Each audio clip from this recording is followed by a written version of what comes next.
Good day, and thank you for standing by. Welcome to the Papa John's first quarter 2023 conference call and webcast.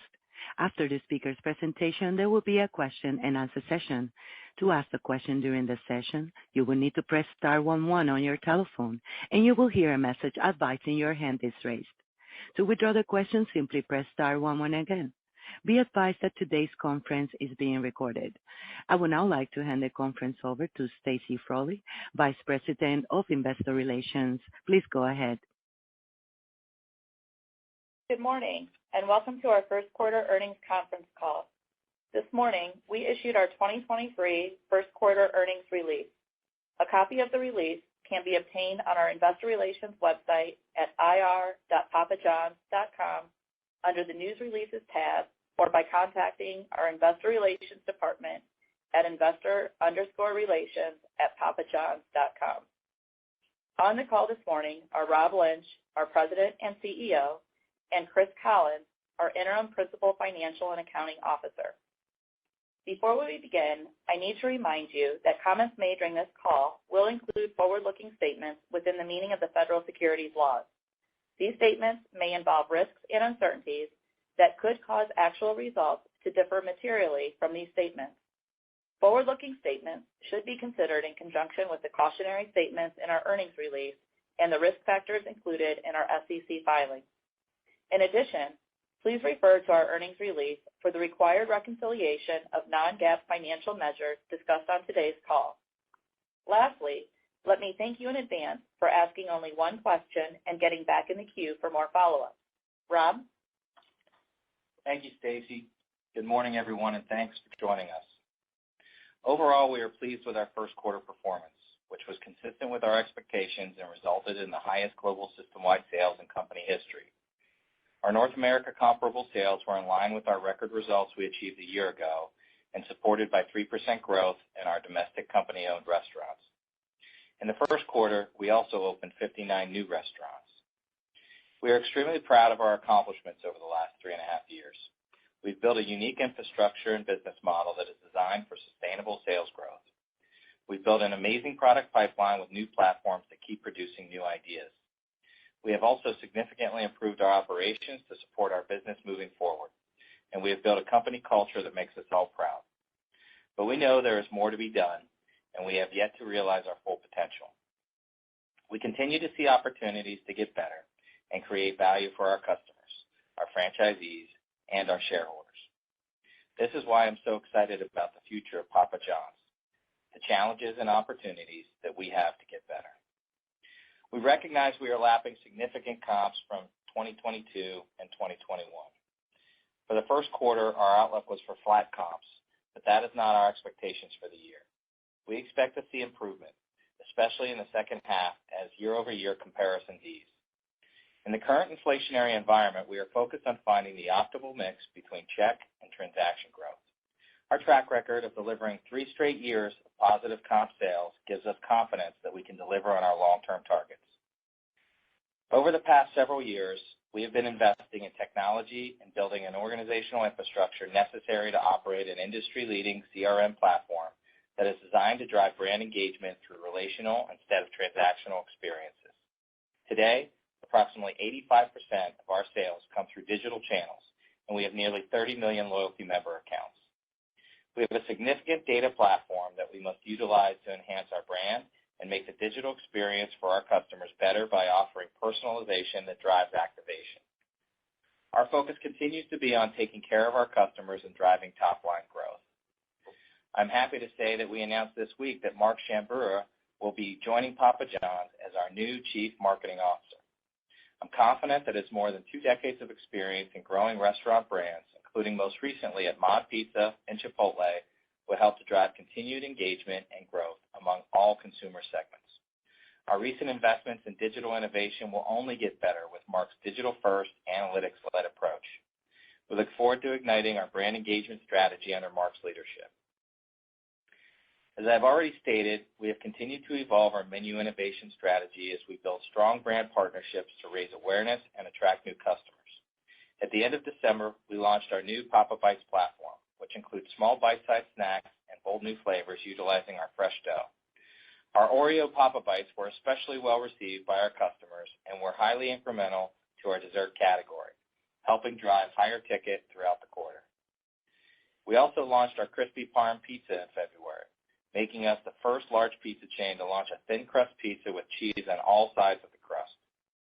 Looking forward, we're excited about our new collaboration with Pepsi and Frito-Lay that inspired our newest proprietary menu offering, Doritos Cool Ranch Papadilla. This new offering is covered with bold ranch seasoning and includes Doritos Cool Ranch dipping sauce only available at Papa John's. We're thrilled to roll it out nationwide beginning today. We expect this premium innovation will drive both transaction and ticket growth as we target current and new customers. With this launch, we are strategically targeting a younger demographic of loyal Doritos consumers. And with a price point of $7.99, it's a great value. As we previously discussed, our barbell strategy focuses on introducing both premium and core value menu items. On the value side, we continue to see strength in our Papa Pairings offering, which provides consumers with an array of great products and an attractive $6.99 price point. In the first quarter, we added our new hot lemon pepper chicken wings to our Papa Pairings platform. Papa Pairings will continue to be a platform where we can bring side item innovation to market. Great operations is at the heart of everything we do. Our Back to Better Operations initiative, launched in the fourth quarter last year across our corporate restaurants, is helping to further improve execution at the store level while enhancing customer service. These efforts are helping to mitigate inflationary pressures today, and over the longer term, will deliver improved unit economics across our system. Our Back to Better initiative aligns our organization on KPIs that provide the best experience for our team members and our customers, harnessing what our brand was built upon, a relentless pursuit of better. Our data insights help us drive improved performance in key areas like out-the-door times. For the first quarter, our out-the-door times in corporate restaurants have improved by more than 25% on a year-over-year basis. Faster delivery ensures that our products are hot when they arrive. Food temperature is the number one driver of product satisfaction for pizza, and I'm pleased to say that our teams in our corporate restaurants have significantly improved overall satisfaction scores in the first quarter compared with a year ago. Operational excellence was one of the many topics we discussed at the Papa John's Franchise Conference in early April. Due to the pandemic, this was our first conference since 2019, and I couldn't have been more energized by the excitement I felt from our franchisees about the future of the brand. We had more than 1,000 attendees from around the world, and there was great optimism for the marketing, operations, and development initiatives we have underway. This is evidenced by the continued investment they are making in new restaurants globally. However, despite the fact that we have significantly improved sales and unit economics in North America over the last 4 years, this is not fully translated into the domestic development we want to see based on the white space that we have available. To help expedite development within the United States, we are partnering with franchisees on providing construction services, including permitting, architectural designs, and general contractor management. This allows our franchisees to lower friction points and costs throughout the construction process by utilizing our in-house expertise and leveraging the scale of the Papa John's system. Early response to this program has been favorable, and we anticipate more franchisees taking advantage of this opportunity going forward. To further enhance our development, we began rolling out our new store design last year with a focus on creating a great customer and employee experience. We also took a hard look at value engineering to mitigate construction cost increases. Our newest store footprint is more aesthetically pleasing, more efficient, and easier to build. Going forward, all new builds will have this transformational design. I also remain excited about the opportunity we have internationally. Our opportunity is not just about new unit development, it's about sustainably and profitably growing all of our restaurants globally. We are making significant investments in our international organization and infrastructure to set us up for long-term success. For example, we are investing in technology and IT capabilities to support sales growth through areas like e-commerce, loyalty, and revenue management. We have spoken a lot about our white space internationally. In Q1, we announced a development agreement to enter into India through a partnership with PJP Investments Group. PJP currently operates more than 100 Papa John's restaurants across the United Arab Emirates, Saudi Arabia, and Jordan. They are a seasoned, successful restaurant operator and plan to open 650 new restaurants in India over the next 10 years. We see India as an attractive market for Papa John's, and this announcement clearly supports our global expansion strategy, which remains on track to achieve our long-term development target of 1,400 to 1,800 net new units between 2022 and 2025. I'm also pleased to say that we remain on track to meet our current year development expectations of 270 to 310 net new units in 2023, which at the midpoint represents a 5% increase in total system-wide units and a nearly 20% increase over last year's net new unit number. Looking forward, our global pipeline is robust, and I'm confident the investments and strategies we are executing on today will enable us to capitalize successfully and take advantage of the significant white space we see all around the world. Finally, I want to thank our teams for their commitment to having an innovation mindset. I am pleased to announce that we were just named one of the country's most innovative companies and ranked first among pizza companies in Fortune's inaugural America's Most Innovative Companies list. We're also identified as one of Forbes' Best Employers for Diversity for the third year in a row. We've built a truly inclusive culture full of diverse ideas and diverse teams. We believe our inclusive and diverse culture is a core strength of Papa John's, and we are extremely proud of the progress we continue to make. At this time, I want to welcome Chris Collins, who has assumed the role of our interim principal financial and accounting officer. We're appreciative of Chris taking on this additional role while we conduct a comprehensive search process to identify our next CFO. Before I turn the call over to Chris, I want to emphasize that despite near-term challenges and changing consumer trends, our business model is resilient and the underlying demand for our product offerings remains strong. We are excited about the challenges and opportunities we have to get better. We're excited about the new product ideas that we have, the improvements we are making in our operations, and the significant white space we are pursuing for new store growth domestically and internationally. Now I'd like to turn the call over to Chris to provide more color on our first quarter results. Chris? Thank you, Rob, and good morning, everybody. I'm excited to speak with you today and look forward to working with you and the Papa John's team as I take on this interim role.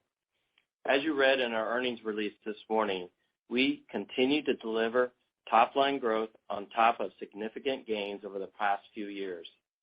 For the first quarter, global system-wide restaurant sales were $1.2 billion, up 2% in constant currency and excluding the franchisee suspended restaurants announced last year. Net unit growth, primarily in international markets, contributed to the higher system-wide sales.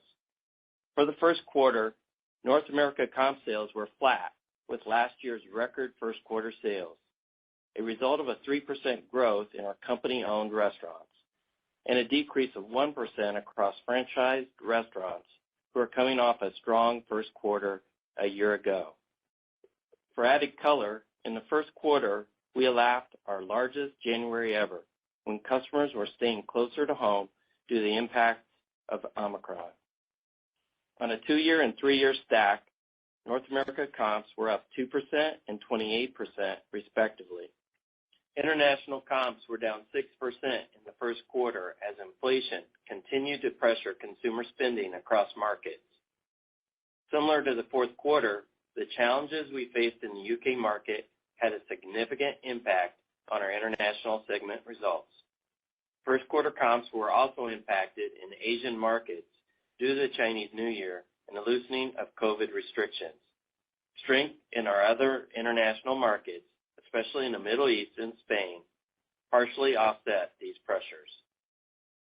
Total revenues for the first quarter were $527 million, up slightly from the same period last year when excluding the impact of refranchising a 90-restaurant joint venture in 2022. Now turning to margins. For the first quarter, adjusted operating income was $39 million compared with $45 million from the same period last year. The year-over-year decline was in line with our expectations as the impact of the significant commodity and wage inflation that occurred throughout 2022 has not fully lapped. In addition, higher G&A expense was driven by annual merit increases and performance-based comp accruals, along with higher depreciation and amortization related to our investments in restaurants and technology support. Adjusted operating margins were 7.4%, a 90 basis point decline year over year, but slightly better on a sequential basis. Our teams are taking a disciplined approach to managing costs while maintaining our high-performance culture and supporting our strategic growth initiatives. So let's take a deeper dive into our operating segments. In our domestic company-owned restaurant segment, food basket costs were up 4% compared with the prior year. Labor costs also remained elevated in the quarter. Together, commodities and labor costs represented approximately 200 basis points of a headwind for the domestic company-owned restaurant segment margins year over year. Our strategic pricing actions somewhat but not fully offset these higher costs, resulting in an approximate 150 basis point decline in restaurant-level margins compared with a year ago. We expect to see further improvement in our domestic company-owned restaurant margins as our team continues to implement the Back to Better operational initiatives and food costs continue to moderate throughout the year. We remain focused on factors which are under our control, offering good value to our customers and running great operations. In our North America commissary segment, first quarter revenues grew by 1% year over year, driven by higher costs. As a reminder, our commissary arrangement with North America franchisees enables us to pass through food, labor, and fuel costs on a cost plus fixed margin basis. As a result, higher costs are slightly accretive to commissary operating income, but dilutive to operating margins. For our international operating segment, adjusted operating income was down in the first quarter compared with the prior year. As discussed on prior calls, the UK is our largest market and the only international market where we own the commissary. Since this market is more than just a royalty stream, the challenges we are facing have a more pronounced impact on our international profits. Partially offsetting the impact in the UK was an 8% net new unit growth in our international markets when compared with a year ago.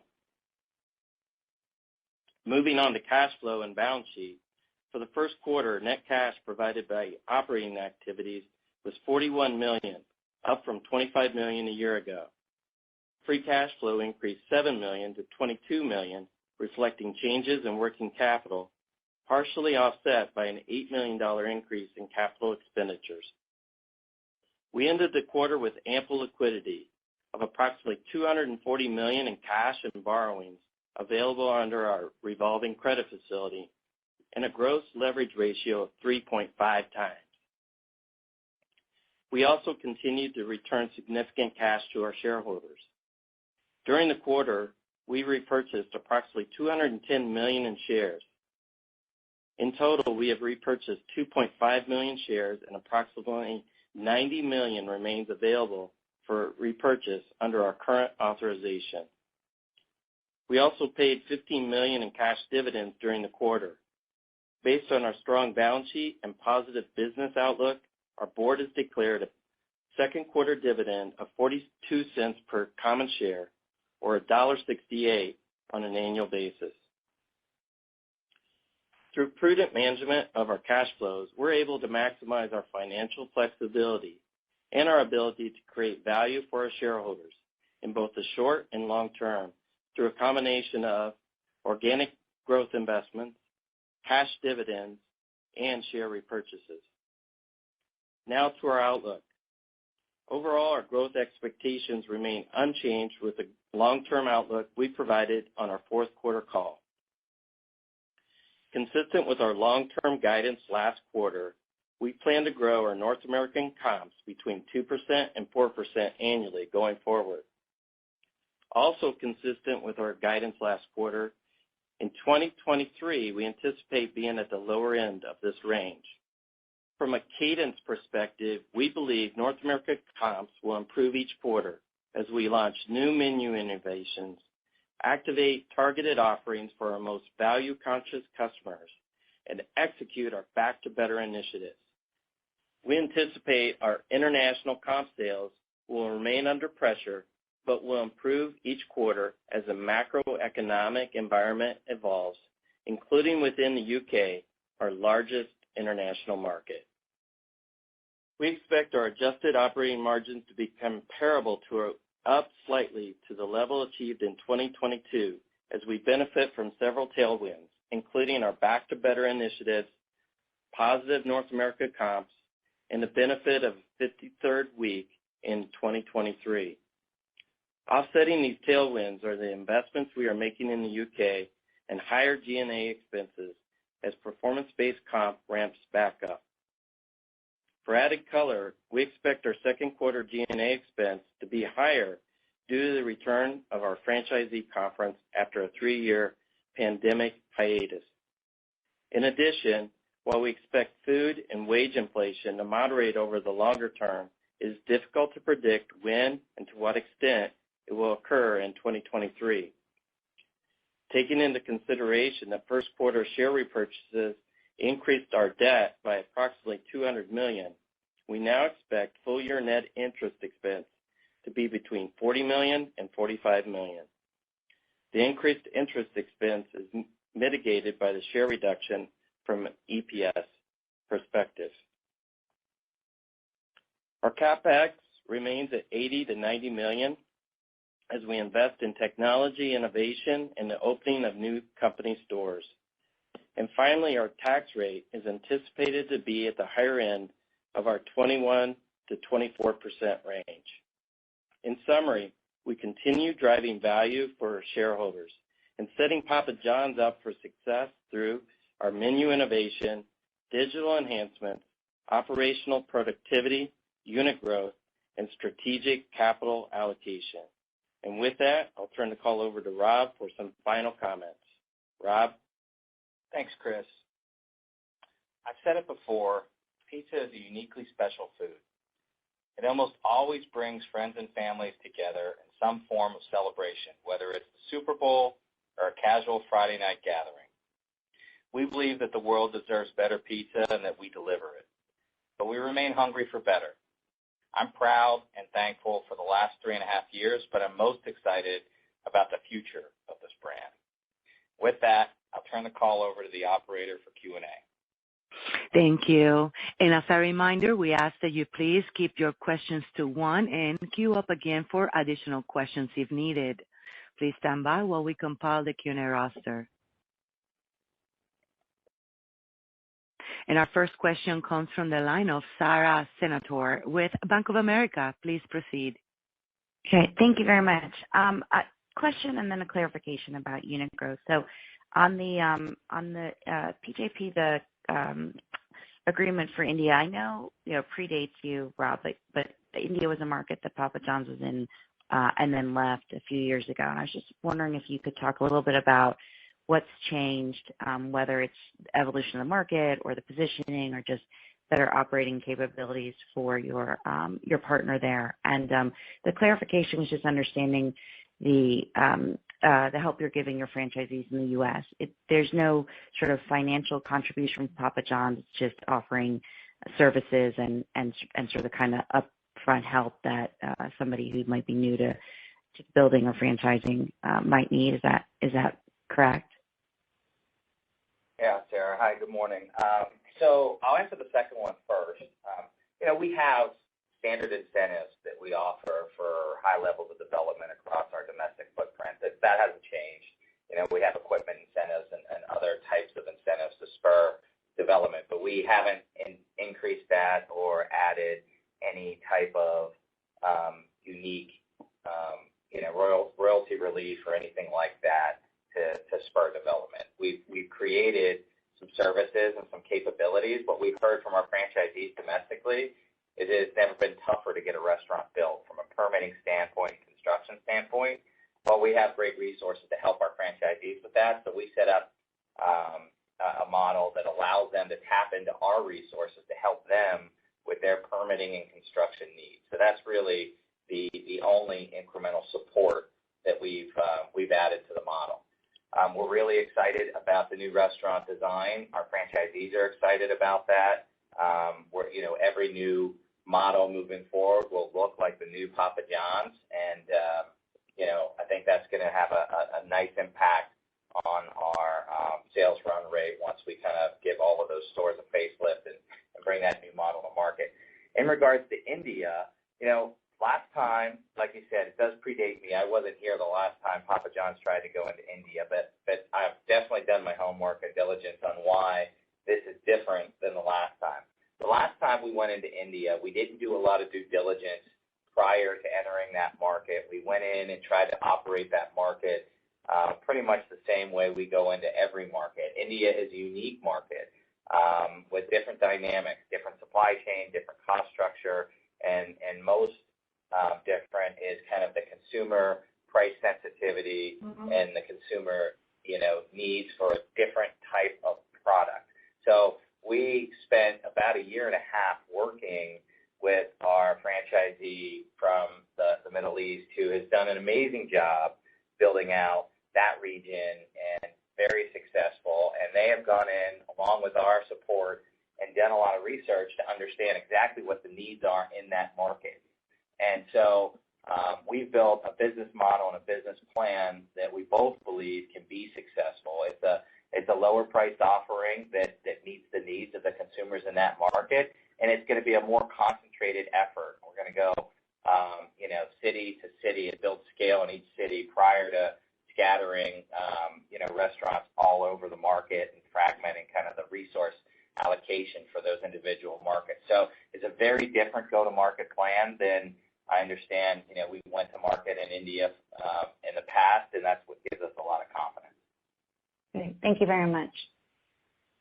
Thank you. Thank you. One moment for our next question, please. And it comes from the line of Joshua Long with Stephens. Please proceed. Great. Thank you for taking my question. I was hopeful we could dive into some of the Back to Better operational initiatives that are underway, understanding that we're probably early on, but just curious, how those are progressing. Maybe if you could share some additional color there. You mentioned time out the door was getting better. I imagine that there's some other kind of early wins maybe at the store level that you could talk about that might inform this idea of the guidance or outlined by the guidance in terms of improving sales over the course of the year.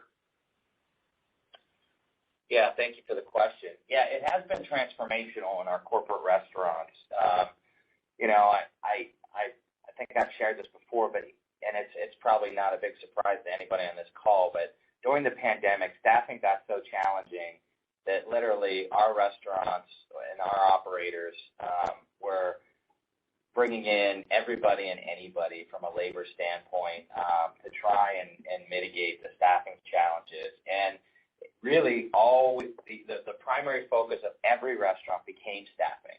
And so we lost a little bit of the discipline on the KPIs. We kind of gave ourselves freedom to not meet the standards that we had always focused on in the past in terms of make times and out the door times and total and to the door times. So, as we came out of the pandemic and we looked at and we brought in some new leadership, we looked at all of the KPIs that have historically been so important to this brand, because this brand has always prided itself on operational excellence.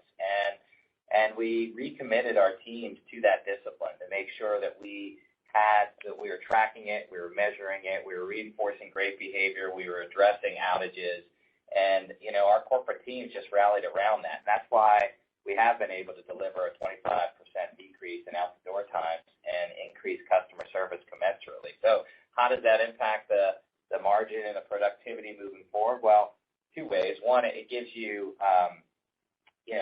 greater throughput. You can handle more orders in the same amount of time, but it also gives you better labor productivity as we continue to operate better, as it continues to become part of our DNA.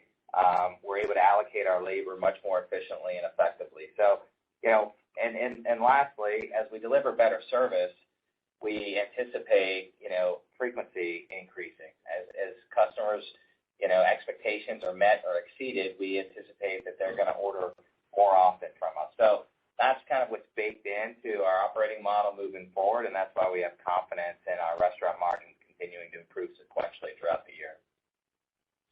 Thank you. Thank you. One moment for our next question.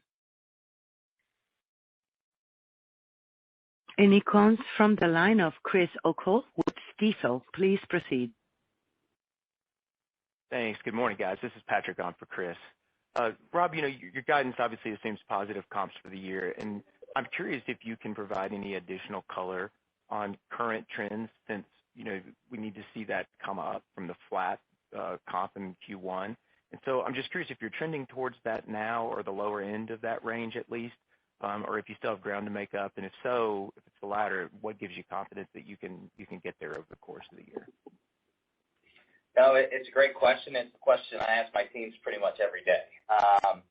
Obviously we reiterated our guidance for the year to be positive, and obviously we were flat in Q1, but the Q1 is definitely our biggest comp quarter. It's our highest sales quarter. We were positive last year when all of the competition was negative, and so we knew this was going to be our toughest quarter. As you look out through the balance of the year, the comps definitely get easier, but that's not the only reason that we have confidence in our ability to change the trajectory. I mean, we today, are launching our biggest innovation ever. We've got Malt and Doritos, Cool Ranch Doritos Papadilla. We've put a ton of support behind that. We've gotten a ton of amazing food reviews and PR surrounding that over the last week as we've kind of prepped for this launch. So we're eagerly anticipating this weekend to see our customers' reaction. But, that's just the first thing. So we have a great pipeline of innovation throughout this year. We've got continued improvements in our company operations that we're excited about. And then, I think, our franchisees have a big opportunity as well to kind of tap into some of these resources that we've built on our Back to Better initiative corporately and drive those into their operations. So that's all upside in the back half of the year, and we fundamentally believe that that's going to deliver, a continued sequential comp improvement. Great. Thanks. Thank you. One moment for our next question, please. And it comes from the line of Alexander Slagle with Jefferies. Please proceed. Thanks.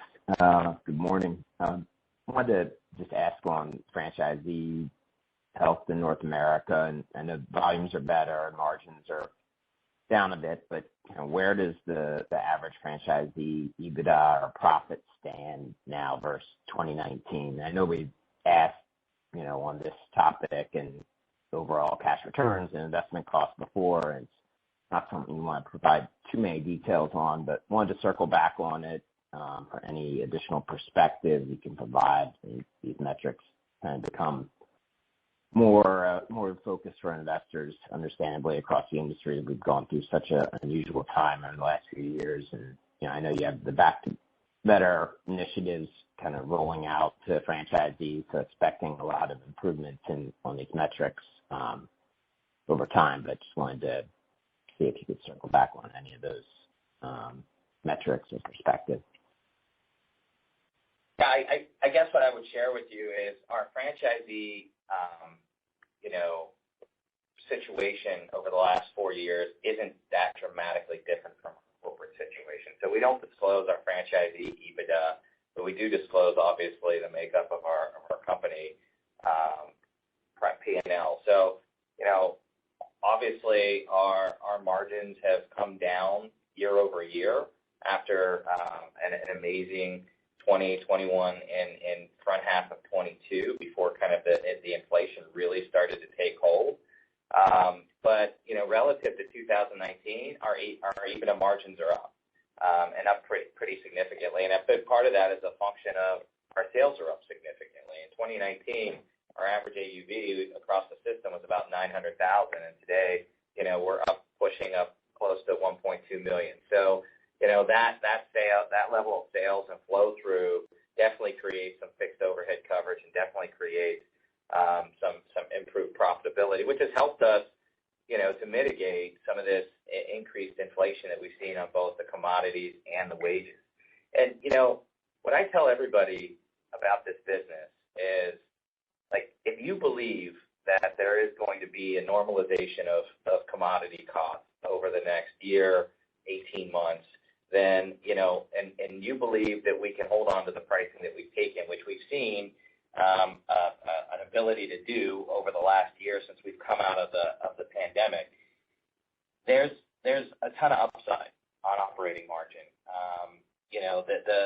The commodity inflation that we've seen is unprecedented in this business, and record highs for a lot of the input costs.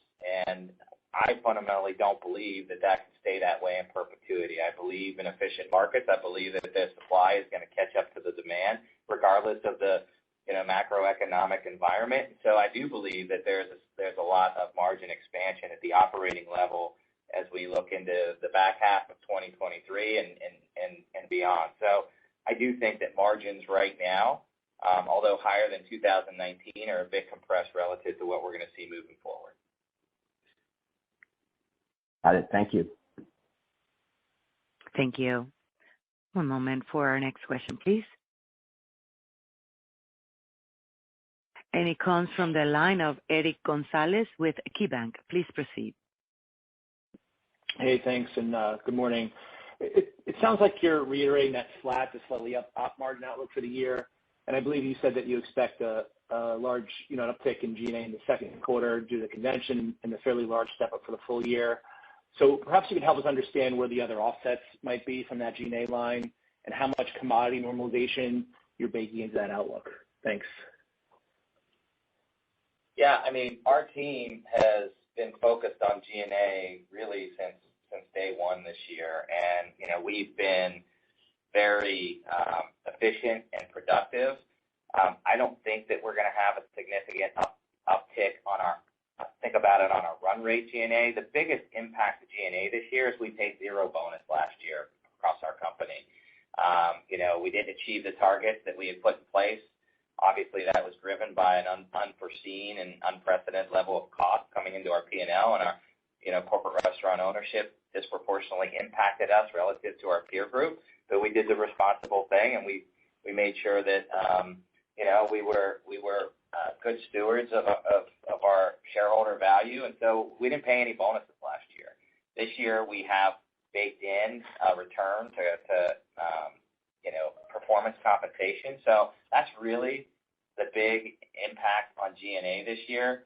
Our actual operating G&A is actually become more efficient. So that's how we think we're going to manage through some of these challenges. Obviously, yeah, Q2, our first conference, but even the conference, we were able to come in under our budget and deliver a great conference. So I'm really excited about our team's focus, understanding kind of how we need to tighten the belt while the cost structure continues, and I'm confident that we'll be good stewards of P&L. If I could jump back in, the question is really about what are the other parts of the P&L, understanding that you do have that the bonuses in the G&A. So if you could speak to maybe the company margins or other offsets that could get you back to that, keep that op margin flat. Yeah, I mean, 2 to 4% sales growth is part of it. The other part of it, I think we've guided to sequentially improving operating margins. So those are kind of two of the big drivers. And then our development. We're going to open up across the system, between 270 and 310 net new units. So over 400 units built this year. So between those three drivers, I mean, those are kind of the drivers of our earnings growth. Got it. Thanks. Thanks. One moment for our next question, please. And it comes from the line of Lauren Silberman with Credit Suisse. Please proceed. Thank you very much. Rob, the pizza category broadly seems to be facing some slower trends compared to what we've seen elsewhere in QSR. Can you just speak to your view on the pizza category and whether you're seeing any changes in customer behavior, signs of trade down? And then anything you can share on performance between delivery and carryout would be helpful. Yeah, great question, Lauren. I mean, the pizza category on average over the last 10 years has been, relatively slow growth category. During the pandemic, obviously, the pizza industry category outperformed all of QSR. So I think as we head into, we're coming out of that. This is kind of the last quarter where for us, where there's kind of still a residual big COVID impact. People forget that it was only a year ago that Omicron was kind of wiping out a lot of the labor market and the challenges with that, and people were staying home again, but last January and February. So, that positively impacted our category, where it obviously negatively impacted a lot of the sit down and fast casual. So as you see these positive comps that a lot of the restaurant industry is coming with this quarter, you need to reflect on kind of what everybody's lapping from last quarter. So now, once we get past all that, we look forward. I mean, we believe that we can continue to grow between 2 and 4%. And, that will probably outpace the rate of growth for the category. I think that there's going to continue to be pressure on the 40 to 50% of the category that's the mom and pop segment. The cost structure is really hard for them to make it work. They don't have the scale to drive the kind of productivity and efficiencies that some of the larger groups do, and their prices are 40, 50% higher as a result of that. So I don't know how long that can sustain itself. I think that the category in this business is becoming even more digital and IT dependent. So I think that also puts stress on the smaller players that don't have the resources and infrastructure to invest in those capabilities. So I think that we'll be able to continue to take share from some of the smaller players. And then I think we got a great value proposition moving forward relative to the rest of the industry. Our innovation pipeline continues to fill up with great ideas. And so, despite, call it, low single-digit growth from the category, we're confident that we'll be able to continue to deliver between 2 to 4%. Thank you. Is there anything you can share on what you're seeing between delivery and carryout? Yeah, great question. Sorry I didn't get there. We are seeing some shift into carryout. Our carryout business has always been real robust. I know we haven't talked about it as much as maybe some of the other players in the industry, but, we have a strong carryout business, and as these more challenging economic times and price sensitivity increases, you are going to see a little bit of a push into carryout. That's not necessarily a problem for us. We're excited about that. It obviously can help us maybe with some labor and some staffing challenges.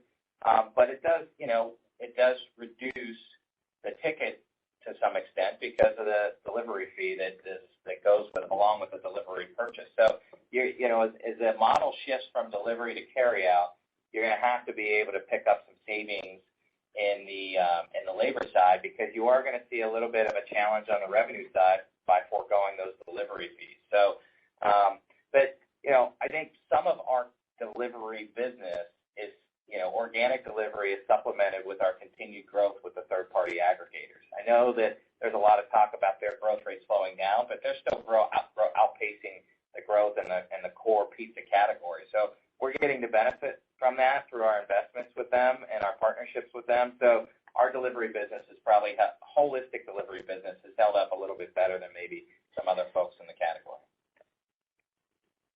Thank you very much. Very helpful. Thanks, Lauren. Thank you. And one moment for our next question, please. And it comes from the line of Peter Saleh with BTIG. Please proceed. Great. Thanks, and good morning. Rob, I just wanted to come back to the conversation around the commodities. I believe last quarter when you guys gave the full year outlook, you anticipated commodities to be maybe modestly deflationary for the full year. I know you ended the first quarter up about 4%. Are you still expecting commodities to be modestly deflationary? It does look like we've seen some moderation in some of your input costs. Just if you could give us a little bit more color on that, that'd be helpful. Yeah, I mean, I think we did expect to see a little bit more deflation already this year, but we're starting. I mean, it's sequentially has continued to improve. I mean, it's just been very volatile. So we do in our forecast have continued moderation of commodity costs, even if Q1 hasn't fully realized those costs. When you look at what we're lapping, Q2 of 2022 was by far the highest input cost environment that we operated in. So it was plus 18% year over year. Average cheese price, per pound was $2.30. So, the markets today are in the $1.80 range. So that's a big change that we're seeing in the current environment. But it's been very volatile, but we do see the full year being modestly deflationary. Great. And then just on unit development, I know you guys reiterated your long-term targets, and it does really imply a pretty meaningful step up in development in 24 and 25. So just curious is how quickly can India come on track here and start building units? And two, what other markets do you think you guys need to open to really get to those development targets that you guys laid out this morning? Thanks. Yeah, I mean, our current development targets don't incorporate a significant amount of new geographies opening up over the next 2 years. It's really based on our current franchisees and the current agreements that we have in place. I mean, Asia is a huge growth region for us right now. China is probably going to be our biggest unit development growth country for the foreseeable future. We are anticipating new units coming in from India in the back half of this year, starting in 2024. So we'll have 2 years of India development and 650 units over a 10-year period. Obviously, there'll be a bit of a ramp there, but that's a lot of units in 24 and 25 relative to the development that's going on elsewhere. So we do believe that we can ramp pretty quickly. We're seeing, especially internationally, we're seeing continued strength in a lot of our Middle Eastern and Asia markets. Obviously, I think we called out we're in the UK where there's some franchise optimization going on there, system optimization, making sure that we are set up for long-term growth. So that's been a bit of a development source for us over the last 4 or 5 years that is evolving right now, but we feel confident that we can make up some of those challenges in some of these other markets. Thank you. Thanks, Thank Steve. you. One moment for our next question. And it comes from the line of Dennis Geiger with UBS. Please proceed. Thank you. Rob, in your prepared remarks, you talked about your industry-leading CRM platform and then the size of the loyalty program at this point. Just wondering if you could talk a little more about the opportunity there to better leverage that platform. And related to that, I'm curious as it relates to third party, which I don't know how much of that kind of integrates with loyalty, or I assume part of it is separate. Just curious within that, if that third party business, if you can speak to it, has become a larger, if the mix continues to go higher of your total business, and how you think about that within the context of your kind of internal CRM loyalty platform. Thank you. Sure. The aggregator business is not tied to our loyalty business. In fact, ideally, we would bring in new folks from the aggregators and convert them into loyalty members. I mean, the data that we have suggests that the aggregator marketplace business is between 50 and 60% incremental new business for our business. So that's something that part of our strategy. We're bringing in those new customers. They love our products. They love, they love the innovation, the new ideas that we bring, and then they want to come back because it is more economical to order Papa John's through our organic channels. So that's the long term. That's the business model. In terms of how much the aggregators represent of our business, yeah, I mean, obviously, if our comps this year are flat and our business with the aggregators is growing, then they are going to continue to grow as a percent of our business. It's still a very, it's a healthy amount, but it's not something that is becoming, a situation where we're dependent on that business for us to be able to deliver our long-term objectives. It's a healthy, growing piece of our business that we'll continue to invest in. It's profitable, but it's not so substantial that we feel like it's a liability. And then the last question around our loyalty platform, I know I sound like a broken record here, but we still have not fully captured the value of that program. We have not yet built out the capabilities to execute the level of one-to-one marketing and frequency building opportunities that I aspire for that program to achieve. And I take accountability for that, but I also get excited about it because it continues to be upside. And so, we just hired a new CMO, Mark Shambura, who is really passionate about that work. And I'm obviously passionate about it as well. And so that will be a big focus for us moving forward. And, over the last 3 years, the tools and capabilities to leverage that huge amount of data that we're getting have changed significantly just over the last 3 or 4 years. So we look to tap into that and leverage that to create a lot of value moving forward. Thanks for taking those, Rob. Appreciate it. Got it. Thank you. One moment for our next question. And it comes from the line of Andrew Strelzik with BMO Capital Markets. Please proceed. Hey, good morning. I guess I wanted to just try to tie some comments that you made together and ask about your value proposition, which you said is strong versus the industry. You've talked about the ability to hold on to the price increases, but at the same time, we're seeing some delivery shift to carry out, which may be attributed kind of to cost, and have talked about better check traffic balance. So, I guess, how do you think about getting there? I guess on one hand, it could just be as simple as not taking as much price this year, but, are you planning to shift your kind of value messaging? Is there more that you think you need to do? You talked about the one-to-one marketing, maybe that plays in. I'm just curious how you think about and reflect on the value efforts you've had so far and your value proposition going forward. Thanks. It's a great question because we're definitely entering into a period, if we're not already all the way there, where value is going to become more important than it has been over the last 3 years. And so it's critical for us to have a compelling and successful value strategy. I mean, regardless of whether or not we, are going to focus on our premium innovation, I mean, that's what we've done over the last 3 years. It's kind of our positioning in the marketplace.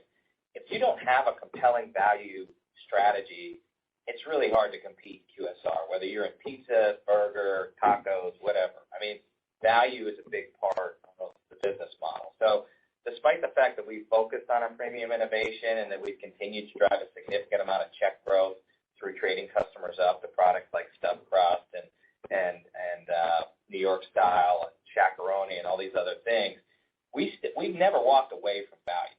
I mean, we still offer, great carryout specials on our app and our website. We still offer great bundles on our app and our website. So we haven't necessarily taken the same approach as some of our competitors with big 50% off promotions and those types of things. That's not necessarily a part of our strategy, but value is a big part of our strategy, and we get at it a lot of different ways. I mean, our Papa Pairings platform is a way for us to bring, great value on wings and other side items. Our carryout specials are tapping into a lot of the drive towards carryout. So we fully believe that we have to be competitive on value. we just get at it a little bit different than maybe some of the other competitors in the industry. So we're going to continue to invest on premium innovation. We're going to continue to push, our most premium loyal customers into some of our new great products, but we know we have to meet the needs of that core customer, and we're focused on doing that. Great. Thank you very much. Thank you, Andrew. One moment for our next question, please. And it comes from the line of Todd Brooks with The Benchmark Company. Please proceed. Hey, good morning. Thanks. Quick question, taking the unit growth discussion to this year's level, Rob. I know you guys have reaffirmed your targets for net new openings this year. I think you got about 10% of that level opened in Q1. Can you just talk to the opening pace early in the year relative to how you expected the year to track? And maybe just on the 24 international closures, are those concentrated in the UK or are they more broadly spread? Thanks. Yeah, I mean, we're actually right on track with our forecast for the year in terms of net new openings, and the closures that we have seen have been spread throughout our footprint, are not concentrated in the U.S. We did a market transformation in the Netherlands, and I think that represented, a big chunk of those closures. And we didn't necessarily have that in our plan for the year, but we were able to actually open restaurants at a higher rate in other geographies to mitigate that. Net, it puts us, right on track with where we had planned on being at this point in the year. As I did mention, though, just for color, I mean, and I think we disclosed in some of the discussions, we are working on the UK, and there will be some market optimization there, and there's probably going to be a little bit less development there as an outcome of that. But we have been able to fill that gap with upside in a lot of our other geographies and a lot of our other markets. I mean, the reality is we have some really strong performance and sequentially continues to improve in Asia and Middle East. So, we're doubling down on those markets, which is mitigating, some of the market optimization that we're going to have to execute in the UK. Great. Thanks, Rob. Thank you. Thank you. One moment for our next question. And it comes from the line of Nick Setyan with Wedbush. Please proceed. Thank you. We saw some strength in both the commissary margin and international margin. Just wondering if there's anything sort of, one time in the international margin, for example, that we should be aware of, and whether that's sort of, how should we think about that international margin as the year progresses, and any reason why the commissary margin shouldn't stay at this level or even go higher as the year progresses? Well, I'll remind you, our commissary margin is a fixed margin. So, on an annualized basis, we have a fixed margin of 4% on the commissary. The reason why it's higher year over year is because sometimes there's some timing issues around kind of, last year we were chasing the increase in cost with increased prices out to the franchisees for the ingredients, and so we weren't able to make the full margin in Q1 last year. This year is a little bit of a different dynamic, but for the full year, you should always expect that we're going to deliver about a 4% margin on that business. On the international side, it's really about just tightening the belt and making sure that we have, the right operating model to operate that business. I think our leadership, we put some new leadership into that business over the last year, and they're very conscientious on their performance relative to their cost structure, and I think they've just been really great about doing the things necessary to hold costs down. The other piece is consistent with what I disclosed on the commissary in the U.S. We own the commissary in the UK, and last year, as we saw this kind of hyperinflation, we weren't really able to pass that inflation franchisees as quickly as we needed to. So there was a lower rate of margin during Q1, and I think even into Q2. This year, that dynamic doesn't exist, so we're delivering a higher margin year over year in the UK commissary. So those are, I think, the three key drivers. Thank you.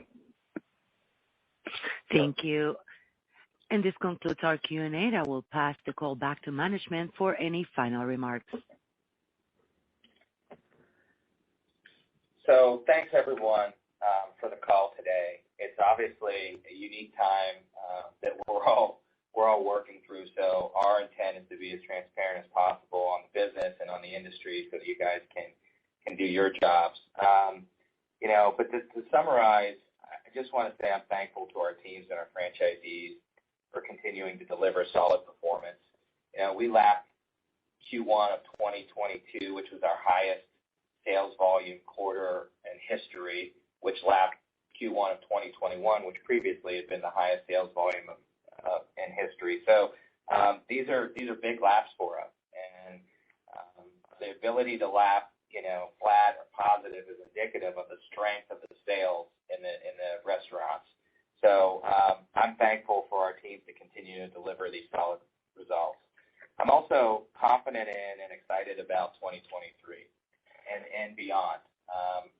We have forecasted increased comps, forecasted some decreased costs, and we're continuing to be strong developers throughout this system, throughout the globe, despite some of the challenges that everyone highlights in the industry with development and construction at this point, and obviously with kind of the macroeconomic and interest rate environment that's going on. So I'm very bullish about the future. I couldn't be more proud of the team and the way everyone's working together. And so I just want to thank you all for your continued support, and thank you for your time today. Thank you. And with that, ladies and gentlemen, we conclude today's conference. Thank you for participating, and you may now disconnect.